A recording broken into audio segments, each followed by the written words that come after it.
You know, the problem with these cold opens where we talk a little bit is, what if we don't have like anything new to talk about? What do we do? You saw Captain America: Brave New World, yes? I did. Thumbs up or thumbs down? Overall, I would say the thumb is towards the up position.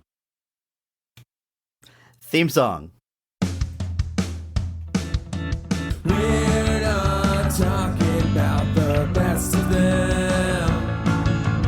We're just talking about the rest of them. Not the worst parts, but the best parts. And the best parts, we have the best of the rest. Hello and welcome to Best of the Rest. My name is Chris Logan and I am joined as always by my high school graduate co-host, Andrew Williams. Say something to the listeners, Andrew. Harm reduction is a moral imperative. Each week we take a second look at a movie that was poorly received upon release and challenge ourselves to only talk about the things we like and what the movie does well. It's SNL-ish month. We couldn't think of a better title. And this week we are talking the 1995 film Billy Madison. Andrew, this is the point of the podcast where I typically ask you, what is your history with this movie? Specifically, this month, I think it's going to be important to say, how old were you the first time you watched this movie? First time I watched it in completion, I was definitely not the age I was when it came out, which would have been 8. So I probably saw it more when I was in like my late teens. I didn't really catch the Adam Sandler bug like others did. So, yeah. Okay, maybe same for me, although I did grow up watching Adam Sandler. Happy Gilmore was my movie as a kid. I watched that one a ton growing up, and I just, for whatever reason, this wasn't one in our house, I guess. So I didn't see it till later either, but not much later. Late middle school, early high school.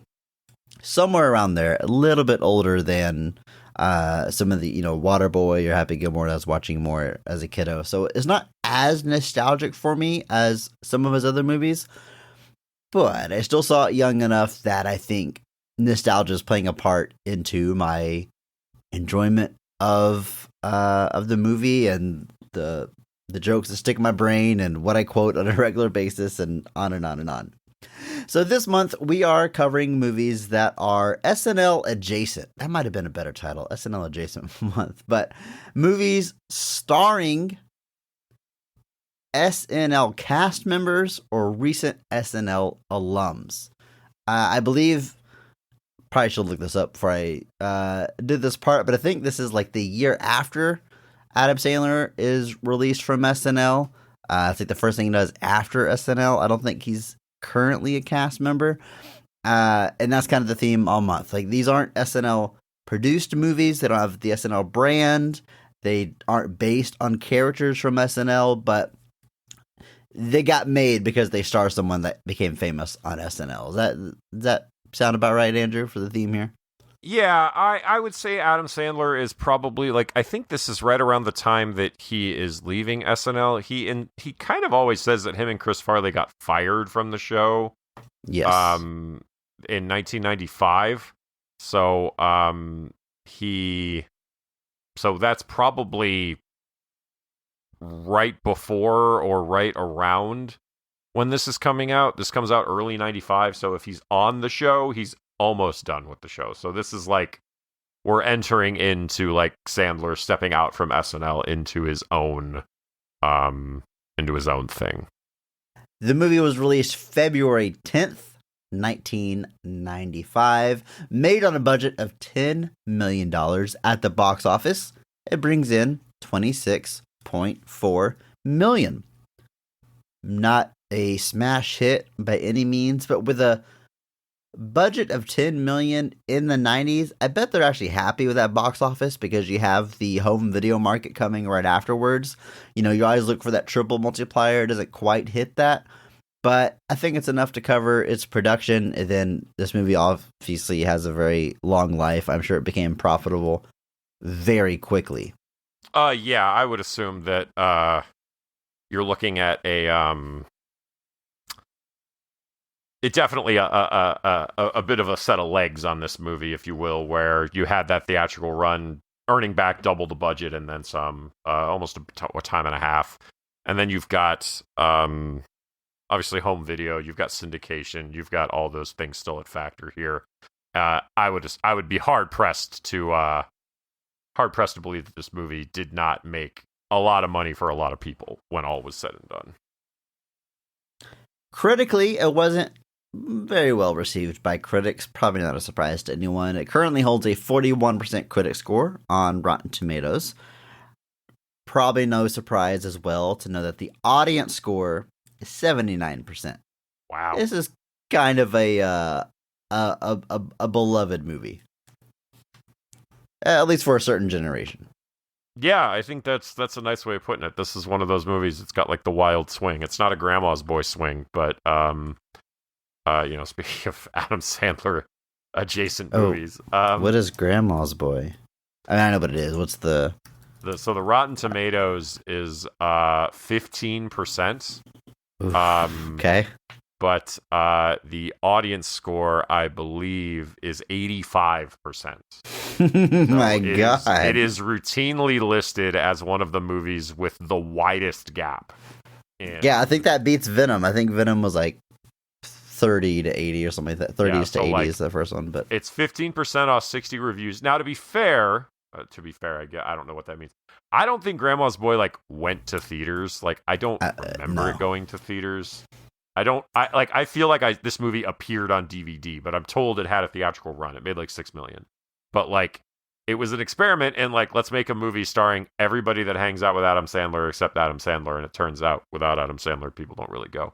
But yeah, that swing of 15 to 85 is one of the biggest ones where people are anytime I see a list that's movies the critics got wrong, and I'm I don't know that they got Grandma's Boy wrong, guys. I think you're just looking at a situation where the audience sensibilities and everything are just not the same. But so I know a lot of people that love that movie and quote it regularly and referencing the stuff. I didn't watch it at the time. I watched it. Let me think. Actually, I tried to watch it. I mean, after high school. I was maybe in my early 20s. So still a dumb kid, but not super, super young, Yeah. I turned it off. I couldn't finish it. I made it maybe 20 minutes or whatever. So I am largely in agreement with you as far as how that movie lands for me as well. So that's not what we're here to talk about, though. Maybe though, a future episode in the mix. Direct to DVD month, direct to home video month. Grandma's Boy has a box office listed of 6 million. So it has to be a limit. I don't know. Maybe they just screened it for a week, so it'd be eligible for the Oscars. That's a lot of money in a week. So it'd be eligible for Oscars. Yeah. But Grandma's Boy, gotta make sure we appeal to the. No, it opened. Grandma's Boy opened theatrically on January 6, 2006, in 2,000 venues, and earned $3 million, ranking 13th in the box office and second among that weekend's newcomers. It ended its run 7 weeks later on February 23rd, having grossed $6 million domestically and $476,000 nationally. So it's not exactly a wide release, but maybe it's one of those they were hoping the word of mouth. It's not a wide release. 2,000 venues, that's not small. Yeah. I don't know. What's a normal movie open on? I mean, maybe these days 3,000 or 4,000, but 2,000 screens is not a limited release. Okay, that would be fair enough. 200 screens. Anyway, coming soon. All right. Grandma's Boy. We already gave you all the details about it. So. This movie being Billy Madison, was written by Tim Herlihy and Adam Sandler. Adam Sandler, we'll talk about here in a moment, obviously, but Tim Herlihy was a writer on SNL at the time. Continued on that show for basically the rest of the 90s. His film credits are almost entirely Adam Sandler collaborations. He sticks with him through Happy Gilmore, Wedding Singer, Waterboy. Still working with him. Hubie Halloween and the upcoming Happy Gilmore 2. He's got those writing credits. I don't think he has written anything doesn't have Adam Sandler in it. Like, I think every single movie he has done has Adam Sandler in it.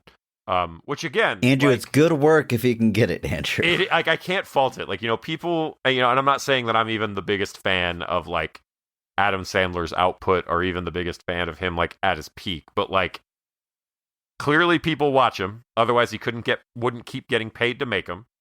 Clearly, everybody in the circle is doing well for themselves, and you know what? That's the dream, as far as I'm concerned. Like, as far as like being able to just you and your buddies get to go to a location, have a bunch of fun making a movie, and then you get to do it again. You get paid. You have a good time. If I were in that circle, I would probably be like, yeah, but it's awesome. And of course, as I mentioned, the other writer here is Adam Sandler. Now, Adam Sandler has a number of screenwriting credits under his belt, but they are almost entirely his own movies. Anytime he stars in a comedy, he has a hand in the writing, which makes sense. They all have that Adam Sandler feel to them. I went through his filmography. I found one movie where he has a credited screenwriting credit. Yeah, you like that? Credited screenwriting credit? That he did not himself star in, and that would be Bucky Larson, which is another Nick Swartzen movie under the Happy Madison umbrella. So one time he's contributed to a screenplay that wasn't one of his own movies. Bucky Larson also very much in the we're seeing if the Adam Sandler posse can succeed without Adam Sandler, and it's another instance that no, they can't. Andrew, I was very surprised to find out this movie was directed by a woman. I did not know that until researching for this film, but yeah, it just has that frat boy comedic style that, of course, we associate with Adam Sandler, especially this period, that I would assume was a dude behind the camera. But this movie is directed by Tamara Davis. Tamara Davis has a few movies under her belt, a few before this, but this was definitely the biggest one up until then. Later directs Half Baked, which is a pretty successful comedy, and Crossroads, the Britney Spears movie. Now, Andrew, we have episode 200 coming up later this month. Should we tell the people now that we're covering Britney Spears? Crossroads? Crossroads? No. I'm just save kidding. It and make it a surprise. No, we're actually doing Glitter. We're the actually Mariah doing Carey movie.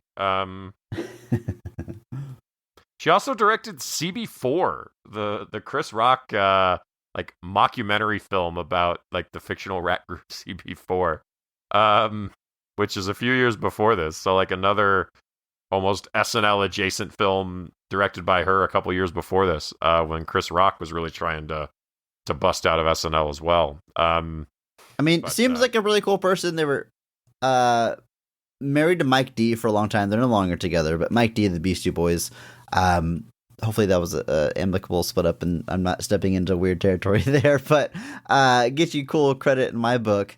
Some TV directing credits, including shows like My Name is Earl, Grey's Anatomy, Empire, and tons of music videos for bands like Depeche Mode, Indigo Girls. Directed the Wild Thing music video for Tone Loc, and the video for Movies by Alien Ant Farm, a band we've talked about on this podcast we both enjoy. That might be like my favorite Alien Ant Farm song. She did the music video for that. So very cool stuff in there. Yeah. Alien, we are both Alien Ant Farm supremacists. So there's got to be a better way to say that, Andrew. Ant heads, Andrew. We're ant heads. Ant heads. We're ant heads? Is that what we are? All right. Yeah. Alien Ant Farm is great.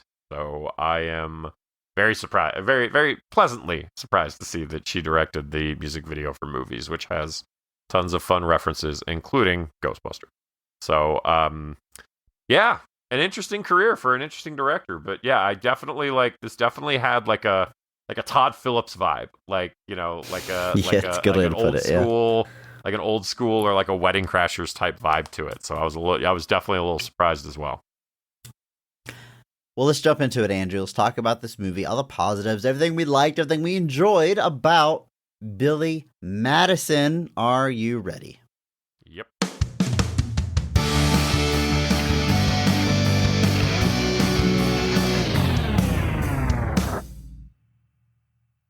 Billy Madison is heir to the Madison Hotel fortune and next in line to run the company when his father retires.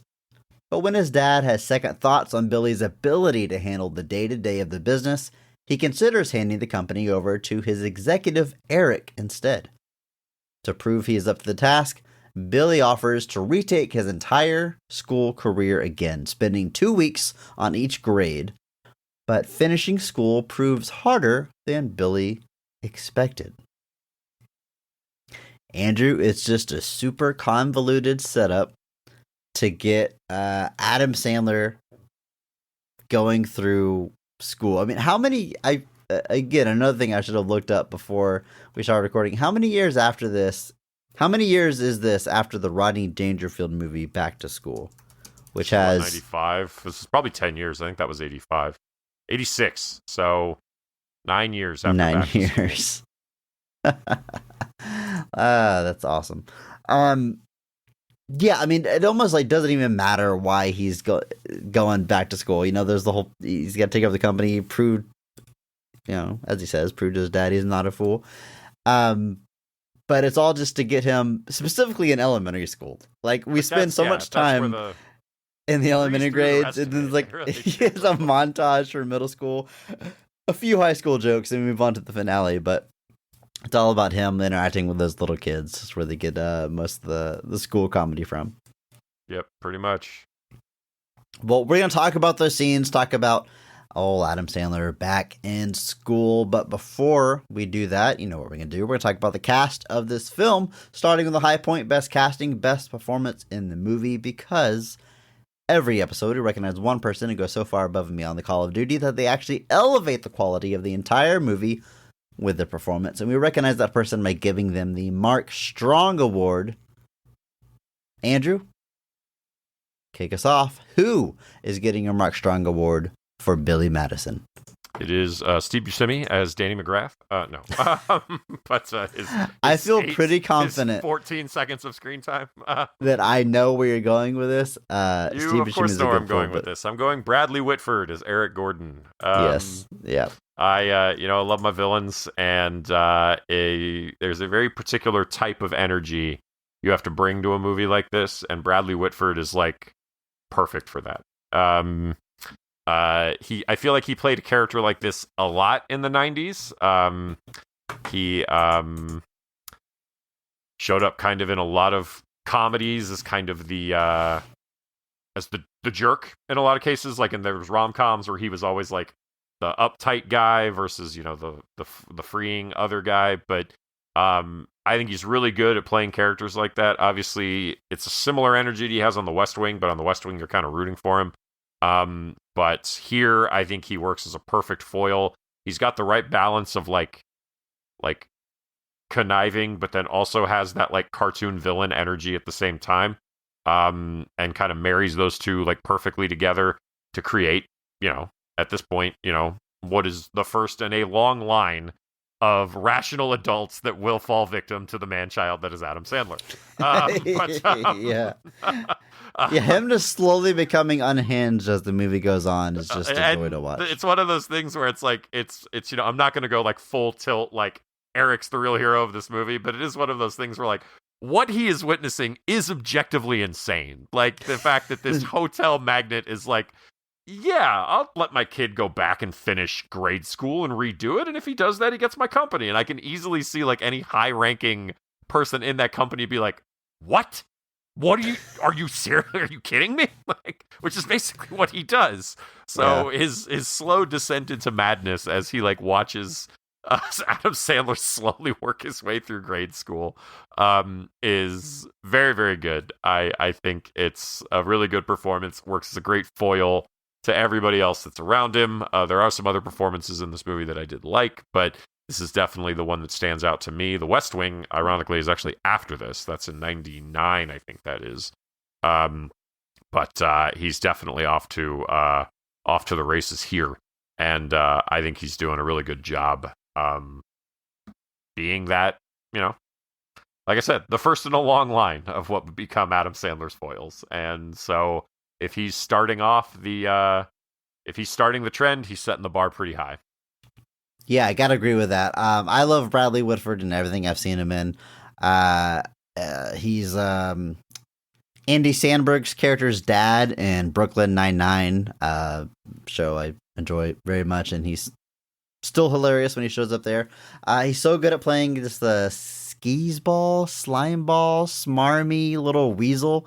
They even point out his weasel laugh in this movie a number of times. And as I said, he just slowly becomes unhinged until he's at a point where he's pulling a gun on Billy for the madness that he's caused, and you sort of buy that downfall as it happens. Andrew, there was no doubt in my mind he was getting your Mark Strong Award, and a worthy recipient indeed.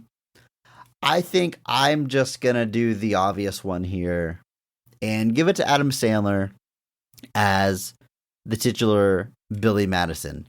And I'm trying to throw myself back to 1995. I mean, at the time, I was too young to see this in theaters or really appreciate much of what's happening here. But there's, speaking of laying the groundwork, Adam Sandler has a certain sense of humor, a certain type of comedy, so many Adam Sandler isms, and they were all mostly fresh here. I mean, he had this, he did some stand up and obviously SNL, but this was the most creative control he had over such a large project that so much of it comes to the forefront that we will see him fine tune as time goes on. But this is like mainstream audiences' first like taste of like pure Adam Sandler. It's all set here. All the Sandman, my dude.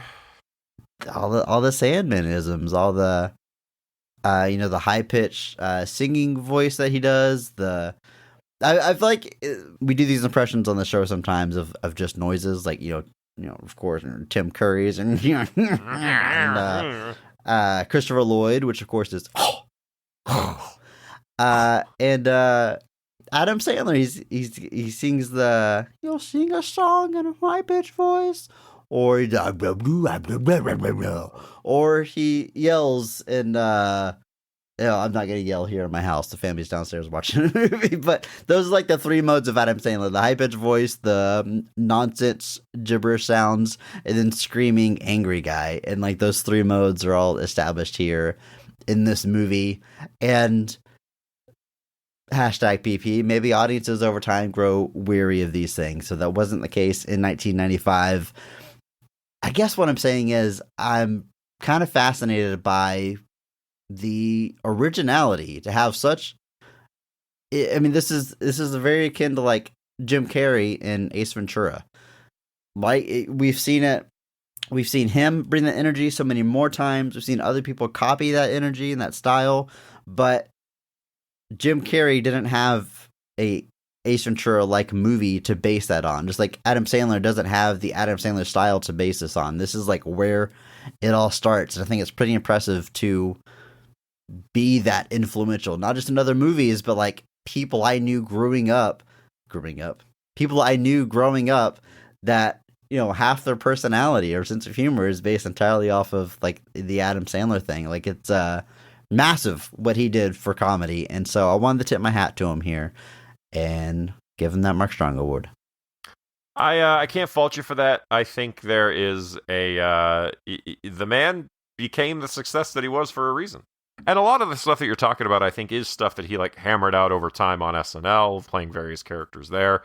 You look at characters like Canteen Boy, which is aged flawlessly. He's definitely doing like the low speaking type voice when he does that, like the childish kind of voice. There's all sorts of different characters where he starts bringing these things to life. And but that's it. Is you look at Jim Carrey doing the same thing on In Living Color. It's almost how it's supposed to work. You kind of hammer it out, you figure it out in a certain environment that kind of allows and even thrives in that scenario, and then you take it to the next level, and that's what Jim Carrey did. You look at like Fireman Bill and evolving into Ace Ventura and The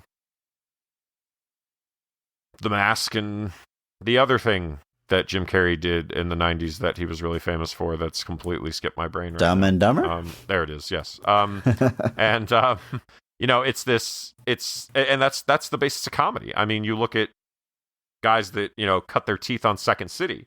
Because it's funny, like, it's almost like there's phases, because back in the day, you used to cut your teeth in like Second City or The Groundlings or any versions of other things, and then you'd work your way up to like the show. You get to SNL, or you'd get to like Second City Television, or you do whatever, and then you'd keep moving up. And you still see it now. There's people that get famous on SNL that evolve into film careers, or at least successful television careers, or what have you. Look at Andy Samberg is another great recent example of somebody that evolved out of SNL into his own thing. And it's interesting to look back. I mean, even back in the 70s, like, you look at somebody like, for all the controversies he has as a person, Chevy Chase, first season, cuts his teeth. First season of SNL turns him into basically a superstar, that he leaves the show after one season and goes off to some immediate film success. And then obviously there's plenty of other things that the man is known for, primarily that he's burned most of the bridges that he's ever stepped on. But that evolution from that whole process is something that still continues now. But this is one of those first big steps of those 90s kind of people stepping out. And, that core group of like Sandler, Spade, Schneider, Farley, that group kind of all evolving out. And this is one of the first big steps for them in like a starring frontman role. And I got to think it's not the last one of those we'll be talking about this month. So. And that brings us to the character of Veronica Vaughn, played by Bridget Wilson, alum of the show for Last Action Hero, alum of the show from Mortal Kombat, alum of the show for I Know What You Did Last Summer, alum of the show for House on Haunted Hill. This is the 5th time we've got to talk about Bridget Wilson. We've honestly covered a decent chunk of film filmography. I was hoping it was like half or something significant like that. It's not quite. She made a good run of movies in her, let's see, what is this, about 15 years she was working in film, but definitely a few bangers in there. And 5th time we've got to talk about her. 22 when this movie comes out. Wild 22. I was 22 15 years ago. And you weren't in an Adam Sandler movie, Andrew. What are you doing with your life? I don't know. But no, she plays Veronica Vaughn. Now, Andrew, I want to track something right here in real time. I didn't link this up ahead of time. This is Adam Sandler's first big starring role, first quote-unquote Adam Sandler style movie, right? Yes. Of course, after this, he makes Happy Gilmore. It comes out the next year. And his love interest in that movie is Julie Bowen as Virginia Vennet. After that, we got The Wedding Singer. And this one's going to break the trend here, because Drew Barrymore plays Julia Sullivan, who is potentially going to be Julia Gulia or Julia Hart. So no alliteration there on The Wedding Singer. But then we have The Waterboy, and his love interest is Vicky Valancourt. Back, not only, see, I was trying to track alliterations, but so far they've all been VV. Not just alliteration, but the letter V twice. What's going on? In Little Nicky, Patricia Arquette plays Valerie Varon. Jesus. How many names can you come up with? Let's Dan see, what Lee else we over got? here, Jesus. Mr. Deeds. Winona Ryder is Babe Bennett. So still alliteration, but we've changed letters from V to B. How about 50 First Dates? What's Drew Barrymore's character's name here? Lucy Whitmore. We're losing it. We're losing it. But a not Who's insignificant we? number. I know, this is entirely my crusade. A not insignificant number of alliteration love interests. A lot with the letter V. Andrew, what do you make of this? General Lays. I don't know. Hubie Halloween, Julie Bowen plays Violet Valentine. Brings it full circle, I suppose. And now Julie Bowen will be reprising her Happy Gilmore character in Happy Gilmore 2. So, but none of this is talking about Bridget Wilson's performance as Veronica Vaughn, which I do very much enjoy, as long as you don't think of this as like a real character, a real person, because why would a young, attractive, intelligent teacher have any romantic feelings for the man-child that is Billy Madison? That, of course, doesn't make any sense, but we're living in a fantasy world here, so whatever. She checks all the boxes. I mean, she's obviously, a lot is made about her looks. Of course, in real life, she is like a beauty pageant winner and model, so that is a large part of what she is known for in real life, and they definitely bring that over into the movie. But on top of that, I do like when she is pitting Billy into his place, making him snap out of it, encouraging him to go back to school in a very big dramatic fashion that ends in a big musical number. I think like she's as you do, but more shades to a character than you might expect in a movie like this. I mean, it is just a silly comedy after all, but whether she's being the teacher and being kind to the young children, being again pitting Billy in his place, or falling for him and being sweet, or singing a big musical number. I mean, she really is, this is just a couple years after her movie debut with Last Action Hero. And, and gets a little bit of the action, so obviously she does Mortal Kombat the same year, where we really get to see her action chops. But she lands a few good punches on Billy here that look quite convincing. So, a woman of many talents, I will say. I agree. 10 out of 10, no notes.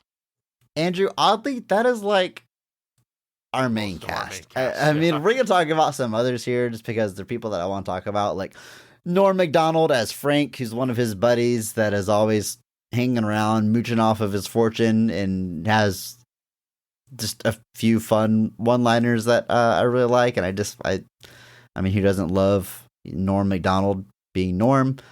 Steve Buscemi, you mentioned, who actually goes uncredited here. Chris Farley, some of the best lines and scenes of the movie, steals every moment he's on screen, very similar to what he does in the Wayne's World movies. I mean, this movie is quite packed with talent. I actually like that Billy Madison's dad is actually played by an actor named Darren McGavin, who I know as Kolchak the Night Stalker. Which was like an X-Files prototype show in the 70s, where he was like this beat reporter that investigated weird supernatural stuff. And I'm like watching the movie and I'm like, this guy looks so familiar, and I couldn't put my finger on it. And then suddenly I was like, wait a second, that's Kolchak. I was like, wait, what? Why'd you raise your son so badly? You're better than this, Kolchak. What's going on? Josh Mostel plays the Principal Anderson. My note was just, I guess Wayne Knight turned down the role. Oh no! I'm sorry. Probably true. Probably true. We'll talk more about these characters as we jump into scenes. But Andrew, I think it's time that we do exactly that and talk about the scenes of this film, starting with the high point and the best scene of the movie, or at least our personal favorite. So Andrew, in your opinion, when is this movie firing in all cylinders? What's the best scene of Billy Madison? I have got to go with the decathlon, the kind of sequence we're going with here at the end of the film. That's kind of meant to be our big climax for all the marbles. Eric versus Billy, Bradley Whitford versus Adam Sandler. Again, the first of many instances in which the rational human being will be bested by Adam Sandler. It's very, very funny. It leads to one of the most probably iconic lines of this film that I think everybody knows, even if they don't necessarily know that it's from Billy Madison. From the various different activities they all compete in until they kind of get to the final where Billy, like I said, gets asked about what's the exact category he gets asked about? Do you remember? Where he does the dog as the metaphor. It's something that makes no sense. It's like the Industrial Revolution, I think is what he's trying to tie it to, and its effect on... Oh, no, it's like modern... It's like... It's the Industrial Revolution changed the face of the modern novel forever. And he's asked to discuss examples of that. And he says... he tries to use the book that he was read to when he redid kindergarten or first grade. And then he says, and I'm going to quote it here just because I want it to be ingrained into the world. He says this ridiculous, nonsensical answer where he uses a children's book to try to make it as in metaphor for the Industrial Revolution's impact on fiction and novels. And he gives this nonsensical answer and then ends with nib-high football rules, which he stole from Bill and Ted. But it's the response, the principal goes, Mr. Madison, what you have just said is one of the most insanely idiotic things that I have ever heard. At no point in your rambling, incoherent response were you even close to anything that could be considered a rational thought. Everyone in this room is now dumber for having listened to it. I award you no points, and may God have mercy on your soul. Which is just one of the most brutal takedowns you could possibly do. I love when I find the entire quote in a GIF that I can send somebody, because any one of those lines is great. When you get the whole thing in there, and then it's just Sandler's response is perfect. Just a simple wrong would have been okay. Would have done just fine. But it's one of those things that's like, it's so good and it just encapsulates the whole thing. Because like, in any other, typical underdog movie, the person would have been like, wow, what a simplistic but perfect response to this question. Like, would have been some kind of like, there's just build up thing of like, oh, wow, you gave such a great answer. And in this case, no, the principal's just straight up like, that was horrible. It's like a Slumdog Millionaire moment where this innocuous thing from your life becomes the perfect answer when you're on the spot, but it completely backfires here, subverts and that. It's perfect. That trope. So it's culminating in all of that. And then obviously he tries to get Eric to answer business ethics, and apparently business Eric loses ethics. And Eric loses his ability to lie, which he's been doing throughout this movie pretty well, but gets fumbled up on the answer, kind of finally loses his mind, literally pulls out a gun. And when it's apparent that he might actually shoot Billy, Steve Buscemi's character reappears to shoot Bradley Whitford in the buttocks, and therefore saving Adam Sandler so that he can get with Bridget Wilson. But this is kind of just the culmination of the movie, and like the tension between Billy and Eric during the whole movie has kind of been mostly passive. This is finally them competing against each other, and you get like examples of instances where Billy is better at him than this, and Eric is better at this, and they actually kind of go back and forth, and then it culminates in this specific scene that I think is kind of what I'm pointing to more finally as the moment I think the movie is taking, building off everything it's done kind of into this moment. We've got a moment where, like I said, in any other movie, this is going to be the moment Billy stands up and explains that he's learned something and that he's like smarter now. Instead, no, he gives a dumb answer and the principal calls him out on it. And then the other guy that's known for just being this conniving guy suddenly loses his mind, can't give a coherent answer, and it leads to this big kind of blow up at the end. And I think that's when I'm having the most fun with the movie. So that's where I'm at. It's a great pick, especially since Adam Sandler movies, especially, I guess one quality I really enjoy is the way they sort of slowly escalate into absurdity, some faster than others, some slower than others. But I think they work best when we slowly ease into the more ridiculous over the top stuff over time. Like there's a big musical number in this movie that comes in the third act which I think would have a hard time landing if it came early in the movie. By the time you get that far, we can just keep turning the dial up on the absurdity. And so during this montage of them doing the decathlon, there's a great example of this where one of the skills they're challenging is like baking. And Billy Madison is able to make he makes like a batch of cupcakes or whatever. And then when Eric goes to pull his out, his are on fire. And Billy's just laughing. So the shot's going back and forth between Eric pulling the muffins out and they're on fire, and Billy laughing. And then when we cut back to Eric, he is now completely engulfed in flame. It is just very obviously a stunt person in full like flame getup, and Billy's just still like cracking up. It's so over the top and absurd. But I think the movie has like earned it by now. Like if you're still on board with this, let's just see how far we can push it. And there's a lot of payoffs like that in these final moments that you're highlighting as the best scene in the movie, Andrew. So I think it is an excellent pick for that reason. Andrew, I think I just have to highlight the quote you said here from the finale is one of the most famous lines of the movie. I agree, but I think number one has got to be Chris Farley and Adam Sandler as they're getting back on the bus from leaving the field trip. I mean, I won't quote the whole speech here, but that Veronica Vaughn is one piece of ace. That whole sequence back and forth. The number of times I have quoted this whole speech back and forth with different people. There's so many people in my life that I can start that with, and they know every line, and we go back and forth and do the whole "got it on" woo-wee! With the arms and everything. It's very fun.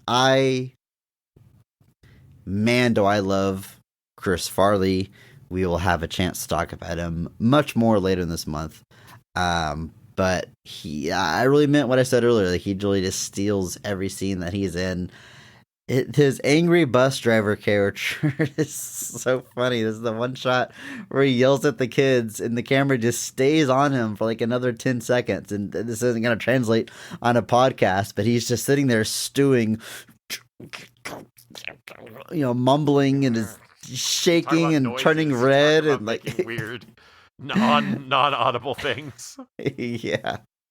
I love it so much. The choices that he's making here. It's just so funny, down to like his like weird comb over hair. Like he had a decent head of hair, but like they make it a point to give him this horrible like comb over here just to make this character. And it's so funny. I mean, anytime he's on screen is many of my favorite scenes in the movie. But again, the Veronica Vaughn monologue that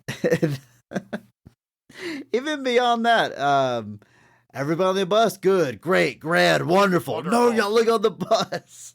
It's as much as it hurts my throat. Another thing that I love quoting all the time. So yeah, I love what he brings to this movie. I'm gonna give him my favorite scene. I think this is a good pick. These scenes are, like I said, he's uncredited, which is wild. But I want to say he was uncredited in Wayne's World. I think he is uncredited as well. I do not think he's uncredited in Coneheads, which is like the it's an SNL movie that has like even a bunch of like current SNL people in it. It was pretty wild, like honestly, how cross-generational SNL movie Coneheads ended up being. But it's Chris Farley's great. Obviously, gone far too soon. Who knows what his career would have ended up looking like if he was still with us. I guarantee you he'd have been a massive part of almost anything Adam Sandler did. But 4 Shrek movies, we know that would happen. Well, I'm curious. I'm curious if Chris Farley Shrek is successful as Mike Myers Shrek, because he was playing Shrek like just Chris Farley's voice. Yeah. It's a little I'm curious how much the Scottish accent plays into that. But, do you think that's what audiences love, the Scottish accent of Mike Myers? I have no idea, but the world will never know. Anyway, these are fun scenes. This one in particular is very, very funny. Works really well. And yeah, it's a good pick. There's a lot of scenes that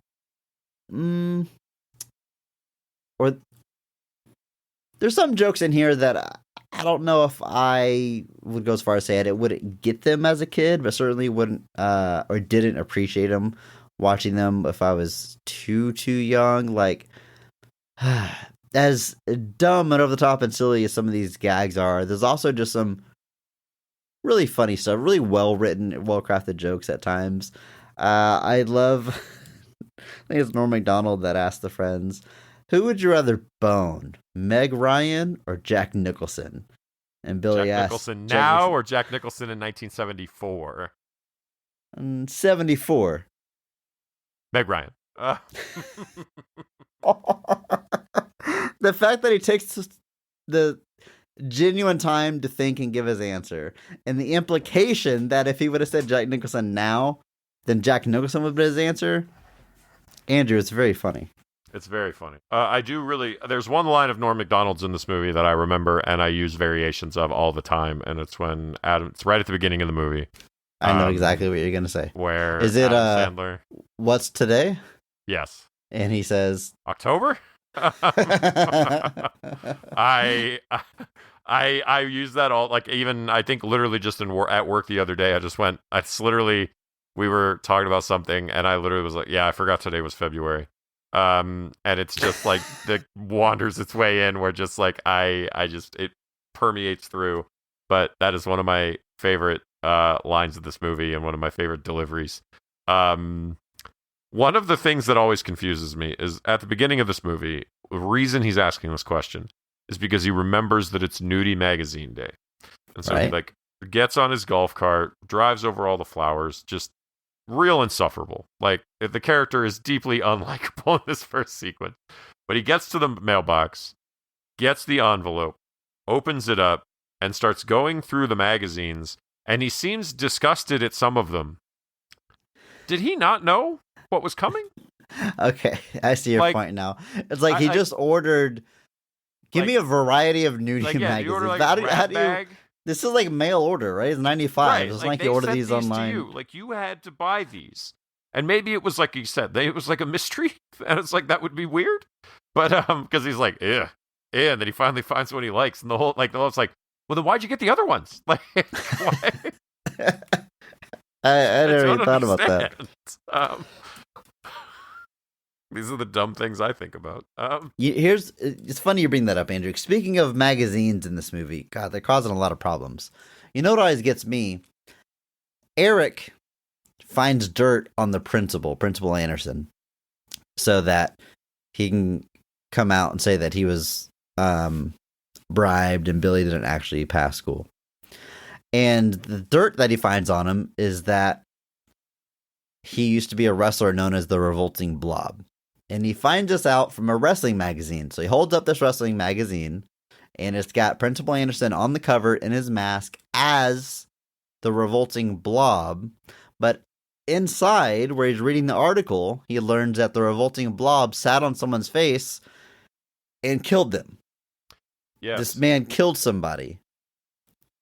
And yet he's on the cover of the magazine. Why would the Pro Wrestling Magazine put someone that killed someone on the cover? Yes. Excellent. Chris, you've asked a very, very important question. We're breaking this movie apart. I definitely had thoughts on this. I love, this is the part of the podcast. We've said this before. I'm always a little nervous about covering comedies on this podcast because we want to talk about the positives, and we do. But like the positives of a comedy, especially like this, are just like all the one-liners and jokes. So we're just gonna sit here and just go through all the jokes of this movie. Do people want to listen to us do that rather than they can just watch the movie? I don't know, but I can't help but go through some of the stuff that I find funniest about this movie. I love, I've mentioned the big musical number that comes late in this movie, and I love that they bring back the clown that looked like he died at one of the parties. He's on stilts and he falls over. Everyone thinks it's a gag and they're laughing, but then the shot of the clown, he landed on concrete. He's got blood coming out of his mouth, and then during the musical number, he's still there on the ground, but he opens up his eyes and says, "Hey kids, it's me. I bet you thought I was dead," and just joins in the song. and then continues throughout the rest of the movie. He's at the big decathlon at the end in his clown getup, walking in the front door with everyone else. It's Andrew. It's pretty funny. It's very funny. It is very, very funny. I can't help but it's very funny. I love the because I had that same reaction where like that dude hits the ground and I was like, oh wait, did we just watch a man die? And like I was like, oh, we're just not coming back to this. We're just breezing on past it. And no, eventually, it's very, very funny. I love whenever Eric is in his office and he throws his like remote control out of anger, and you just see like his secretary hit the ground. And then, like, one scene later, Billy's dad is saying, like, everything is going wrong. First, this principal incident, and now Eric's secretary is in a coma. She's in a coma from getting hit with a remote control, Andrew. Yep. Yeah. There's this penguin that runs throughout the movie. You know, it's like what Billy sees anytime he drinks a lot. He sees this person in a big penguin costume. It's a recurring bit. But my favorite use of him is whenever he shows up at Veronica Vaughn's house wasted, and he goes, oh, I see what's going on here. And the penguin he sees inside of her house, but now the penguin has a cigar in his beak and is holding like a glass of scotch. Mm-hmm. That was pretty funny. That was pretty funny. Yeah.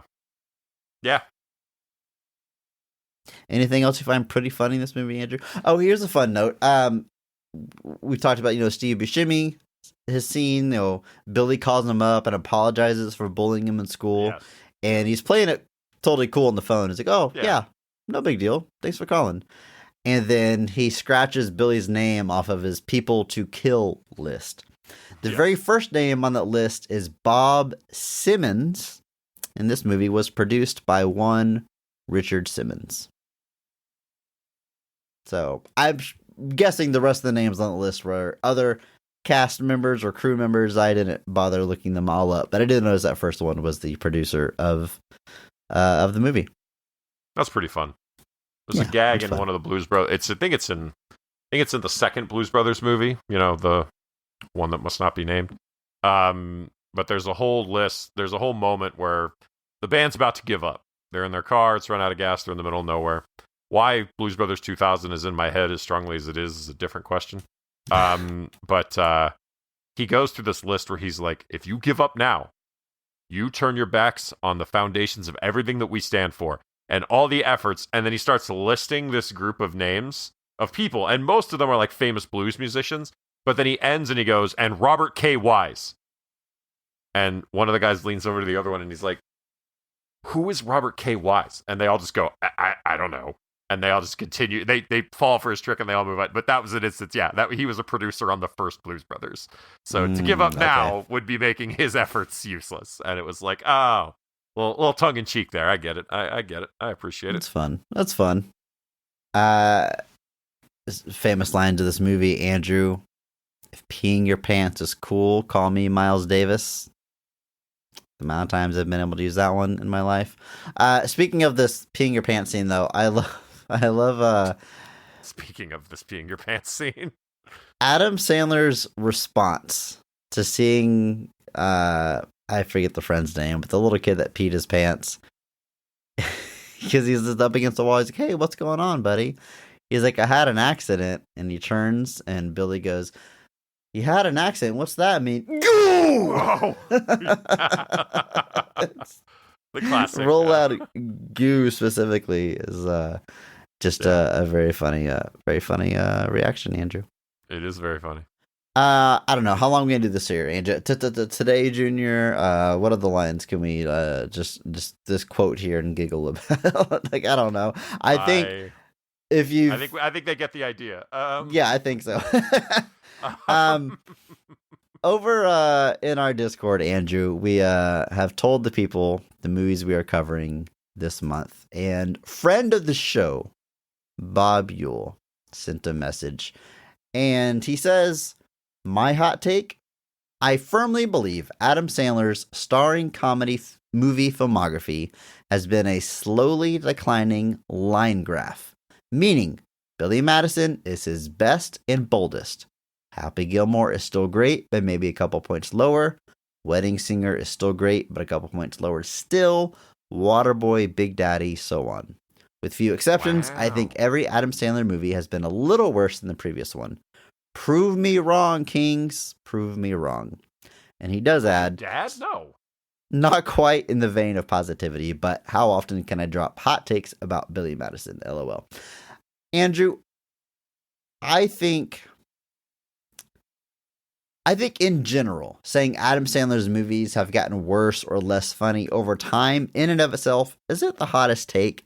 No. I think that's kind of common, but if you're going to firmly believe Billy Madison's number one with a bullet and then get worse and worse from there, I think maybe there's some hot takes there.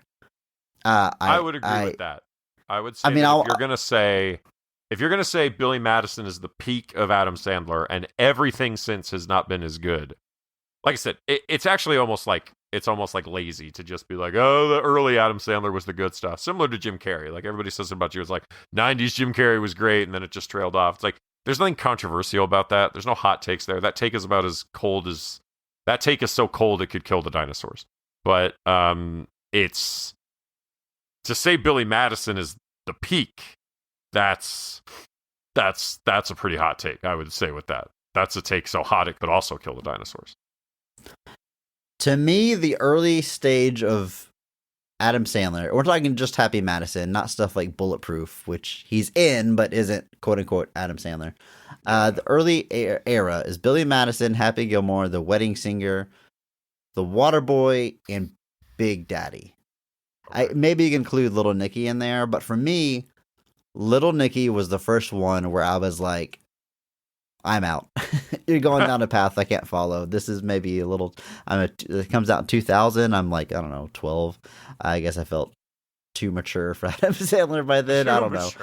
Nice. But that's maybe it's either Big Daddy or Little Nicky. And I've that's realized that in my advanced age of 14, I'm just too old for Adam Sandler. I don't know what I would have been watching instead. What I found funny because Joe Dirt comes out in 2001, and I think it's hilarious. So I don't know, but I don't know. I think it ends either phase one of Adam Sandler, either with Big Daddy or Little Nicky. But let's say Little Nicky is in that first batch. What is your favorite Adam Sandler movie in that batch? Billy Madison, Happy Gilmore, The Wedding Singer, The Waterboy, Big Daddy, Little Nicky. What's number one for you? The one I think I can rewatch the easiest, believe it or not, is probably The Wedding Singer, because I think it's the one where he acts the least like classic Adam Sandler, I guess. Like, there's this... I don't want to say this formula can't be effective, but the gag that became of a lot more of Adam Sandler's movies is that he plays like kind of a man-child, and the lesson of the movie is very rarely he needs to grow up as much as more everybody else just kind of accepts that he's a man-child. And that's true to varying degrees. Like, I don't think that it's as cut and dry as all of that. Big Daddy's another one where he's playing against that a little bit. The ending is quite literally he has to grow up and be an adult. But The Wedding Singer for me, I think, is the one I enjoy watching the most. I think it's got a lot of heart. I think the usage of a lot of some of his favorite characters is very, very funny. There's a line delivery in that movie that lives rent-free in my head, and it probably will forever. You know exactly which one I'm talking about, I can only assume. There's so many line deliveries in The Wedding Singer. Is it, he's losing his mind, and I'm reaping all the benefits. You know which one it is. Come on, you know what it is. I know which one it is. It's, there were cones. There it is. Okay, yeah. I forgot we do that one a lot. But Alan Covert's best moment as a character in any Adam Sandler movie. That's probably the one for me is Wedding Singer. That's probably my favorite. Because he's kind of an adult in the movie. He's obviously he's got a little bit, the idea is he's got to grow up, but he's not starting at like the same place that like Billy Madison or Happy Gilmore are, as far as his development as a human. So, it's a little bit more palatable for me. Billy Madison is to a point where like this doesn't take place in like the real world. No. Right? It's and Happy Gilmore's it's like kind of shadows the line, which I think for me, Happy Gilmore is still my favorite of this era.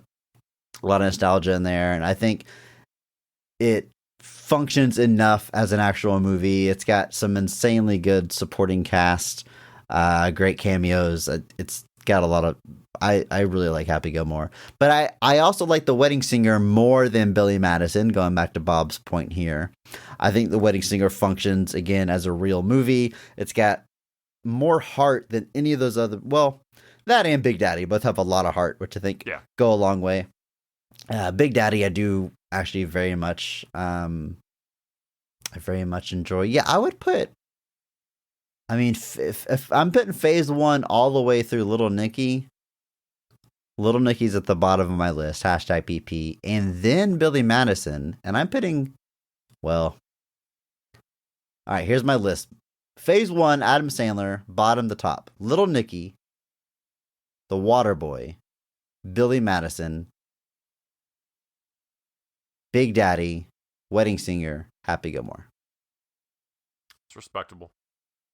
That's what I put. So, Bob, there you have it. You got two people here not putting Billy Madison at the top of our Adam Sandler list. I mean, I just looked at, again, Phase 1 here because I'm not going through his whole damn filmography. But, yeah, I think there's a general, in general, I like the earlier ones more than later ones. But I think I've said this before, Andrew.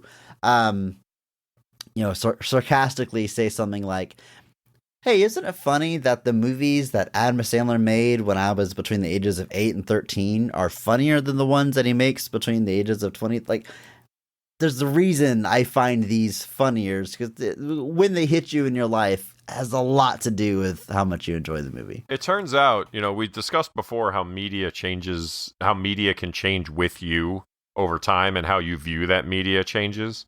Like, certain things in certain movies don't hit you before, but they do hit you later. Like I've mentioned before, like when I rewatch Superman, the movie now, the distant family stuff hits me a lot harder than it probably did when I lived near my family.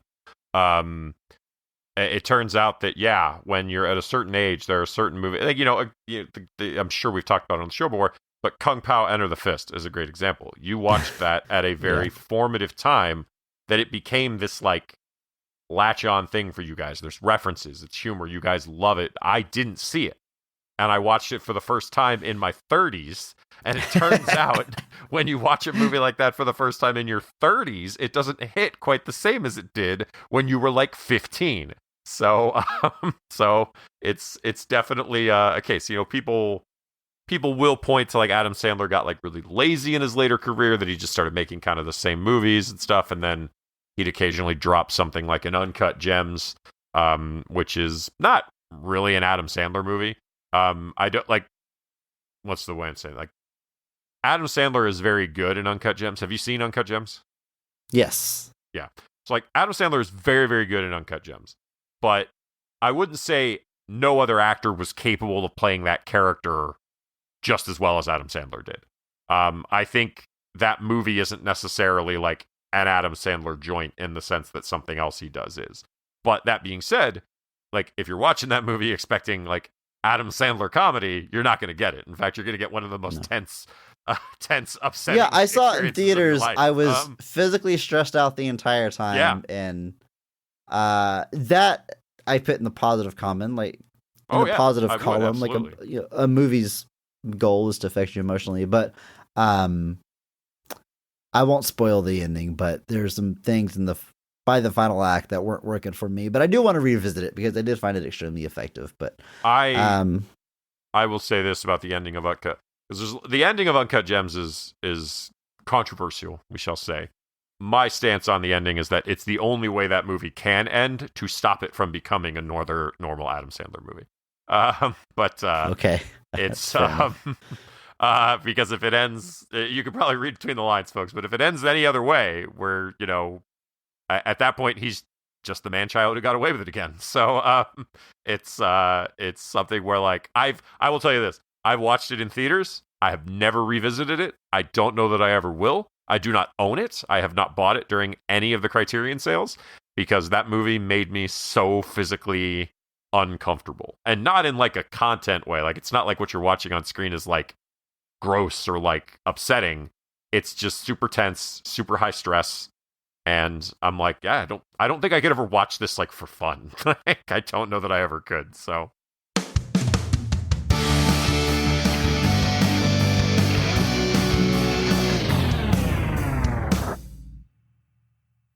Andrew, I mentioned that we released on our Discord the movies we are covering this month, SNL-ish month. And if you want to see all the movies we have coming up, you can hop into that Discord. Please join us if you haven't already. There's a link right there in the show notes.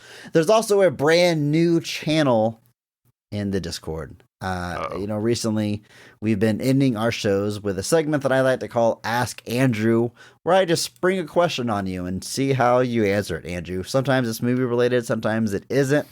It's really an anything goes kind of thing. And I added a channel in the Discord that you cannot see so that our listeners can suggest things to ask you. So sometimes I might hop in this channel and pull a question from the listeners. They were quick to get started in there, Andrew. no. Right away, Groffles hops in and says, Ask Andrew. If Superman wore a kryptonite condom, would it kill him? No.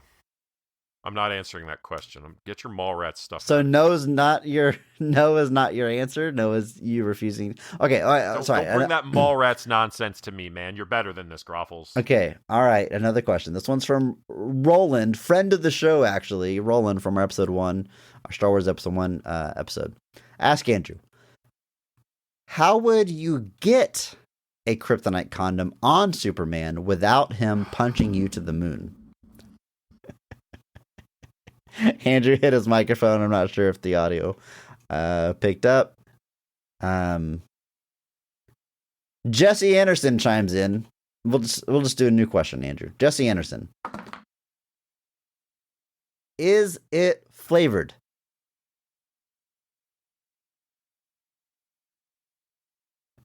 Andrew might be crying. His eyes are behind his hand. I can't. All right, I don't think we're gonna get a straight answer from Andrew on these. So burning through a lot of questions here, but Andrew, here's a question from Toby. Dear sweet Toby, Toby, one of our longest listeners. We love when he pops up in the Discord, and I think he has something a little more insightful for you. Ask Andrew.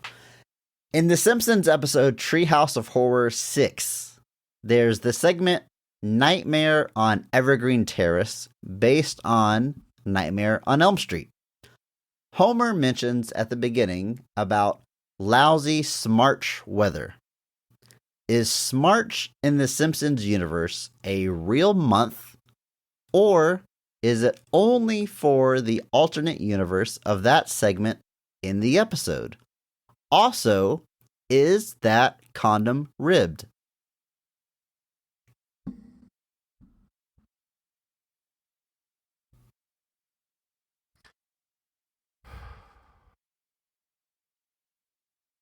Smarch is a fictional 13th month. In The Simpsons as a whole, or just that segment of the Treehouse of Horror? I would say just in that segment. Okay. Treehouse of Horror generally establishes itself as non-canon. And what the last bit of his question there? No. I want everyone to know that halfway through asking that question from Toby, Andrew sat up. He got the microphone ready again. He was back in it. And then that last punch. Fantastic work. Andrew, there's a lot more content here in the Ask Andrew channel. I promise it is not all about a Superman condom. I understand that you don't want to answer the question about if a kryptonite condom would kill Superman. So I've had more time to think about this because I can see this channel.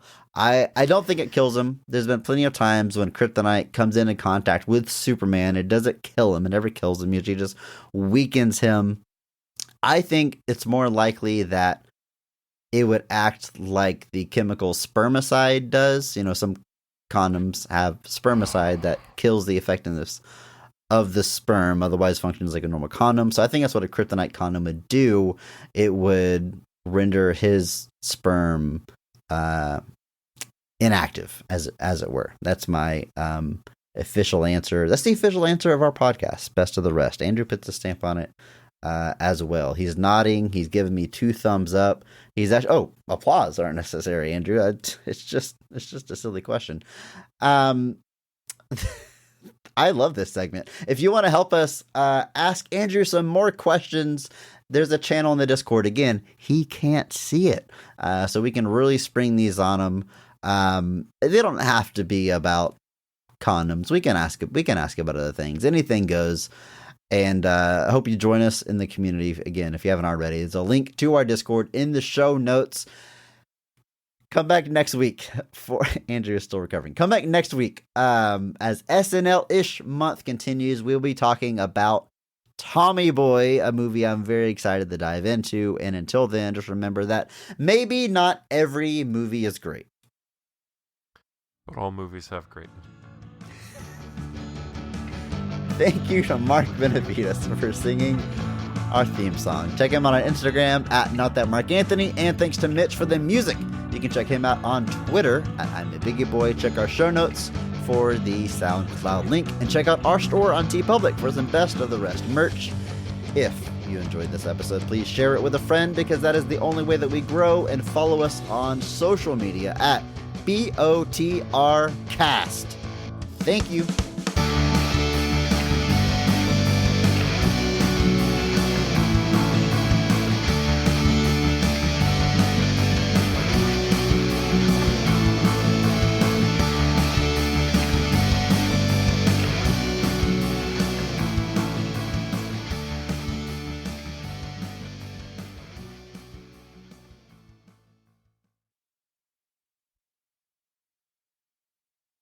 You saw Captain America: Brave New World, yes? I did. Thumbs up or thumbs down? In the up direction. I had a good time watching it. I would say, like, it's odd to me, people pointed out that it's gotten like the lowest cinema score of like any Marvel movie. The Rotten Tomatoes, I think, is right at the lower 50s, the upper 40s, right down the middle. There's a whole lot of people that are just kind of like, for lack of a better term, that are just kind of like circle jerking about how, MCU, blah, blah, blah, even though, 8 months ago when they were watching Deadpool and Wolverine, they were, all... Circle jerking in a different way. Yeah, exactly. So it is, it just feels like, it's an endless tug of war now where, like, pun intended, but where it's, a great, movie comes out that everybody likes, and we're like, we're back, and then one comes out that's even slightly below, a great level, and suddenly we're back to, they have no idea what they're doing. I'm like, I thought it was fine. I had a good time watching it. Anthony Mackie is really good as the lead. Harrison Ford reminding you several times throughout the movie that, he's an actor. He can act. It's the thing he does. And I like, is it upper tier MCU? No, but it's certainly not the worst movie. It's certainly not the worst movie in the MCU, and I actually would say it's definitely not the worst one of the recent string of quote unquote bad ones. Phase, yeah. Talking about the MCU has gotten kind of difficult. It's been this way for a while, but there's over 30 movies now where you can't just, like, I saw it, I liked it, I thought it was pretty fun. I'm glad I saw it in theaters, but it feels like it's either top tier or one of the, like, you've got to go to one, two of extremes. And it's once you have this many movies, like, there's some middle of the road ones, and this might be one of them, and that's not bad for a franchise as consistent as the MCU. Like, middle of the road MCU is a good time at the movie theater, as far as I'm concerned. You know what I'm saying? What I heard the way I heard somebody put this once is, during phase one, or the first 3 phases especially, if you had a movie that was like just okay, it was kind of carried by the brand. Like, you look at movies that, the ones that people point to of the first few phases are like Iron Man 2, Thor: The Dark World, as kind of the ones that are a little maybe too generic, not really standing out, and people are a little confused as to how they have like positive receptions. but even beyond that, like Marvel MCU movies, just like the first Captain Marvel made like $1 billion. Like simply being a Marvel movie at a certain point was enough to carry you to a great deal of success. And so if you had a movie that was maybe a little below average, or maybe a little more middling than the others, it was kind of carried on because the general goodwill of the brand was still pretty high. And the argument I hear somebody make now is that goodwill is largely gone. And it basically that pendulum has swung the other way to where you have to stand out. Otherwise, people are kind of unimpressed. And because you've done so many, I guess I sort of understand why people would be like, well, yeah, it's fine, but like it's not blowing us away like it used to. And so I'm a little surprised by the reaction. Obviously, the MCU is continuing. We're going to get they're going to finish Phase 6 at least. Because, Avengers, Doomsday, and Secret Wars are about to start filming in London in the next couple of weeks. So they're going, and, it's going to finish one way or the other. And, I went back through it and I looked at it with a friend the other week. And, I looked at all the movies. I think it's the shows that have largely watered the brand down. Because if you look at the movies, there's a couple of things that didn't really hit in there. But overall, I feel like the reaction to most of the movies is still mostly positive. Like, I know Doctor Strange Multiverse of Madness gets kind of cut down the middle. Love and Thunder kind of cut down the middle. Eternals, obviously. But, like, Spider-Man No Way Home, Deadpool and Wolverine, Black Panther 2. Like, there's plenty of movies that have come out a positive reception, made a good deal of money still. And, I mean, Deadpool and Wolverine was, like I said, barely 6 months ago. So, it's an odd thing how it gets analyzed so much more heavily now. But at the same time, I sort of understand that when you have something that happens like Endgame, which is like lightning in a bottle, after already doing lightning in a bottle with like the first Avengers, there is a pretty high bar at that point. And when you do something that's just fine, I sort of understand why people are just like, all right, whatever. I'm not going to, it's not going to blow me away like it used to. But at the same time, Harrison Ford is the Red Hulk. I'm going to go watch that. That's a lot of words. I'm sorry, folks. Tell me if you agree, Andrew. Mark Strong Award, Carl Lumbly as Isaiah Bradley, best scene conversation in the prison. It's definitely up there. I think Anthony Mackie is really good. I don't want to speak that in. I don't want to say that like I'm not acknowledging the work that he does as the character. But Carl Lumbly is really good. And the pain and the anguish that character feels comes through in a huge way. And yeah, I would be hard pressed to say he's not the Mark Strong. And yeah, that prison conversation especially is really good. And I actually, for all of its thing, I actually really like the Captain America Red Hulk fight. I think like it's a pretty good representation of how you would present such a thing without having Captain America just get squished like a bug. I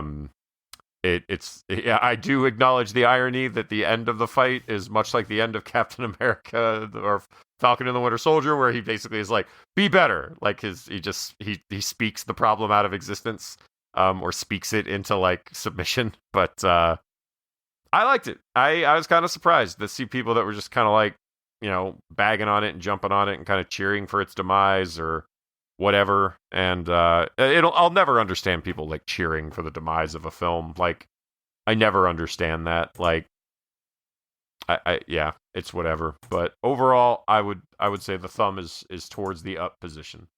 And the implication that if he would have said Jack Nicholson now, then Jack Nicholson would have been his answer. Andrew, it's very funny. It's very funny. Hello, Bruce. What's up, dude? I want you to bring my Paw Patrol down there. I can't. I'm recording a podcast right now, bud. But I want it in my movie house. Okay, you can carry him down. I can carry all of them. Yes, you can, but I can't go right now. Go get your Paw Patrol. I have to go get some Paw Patrol. 1 second. All right.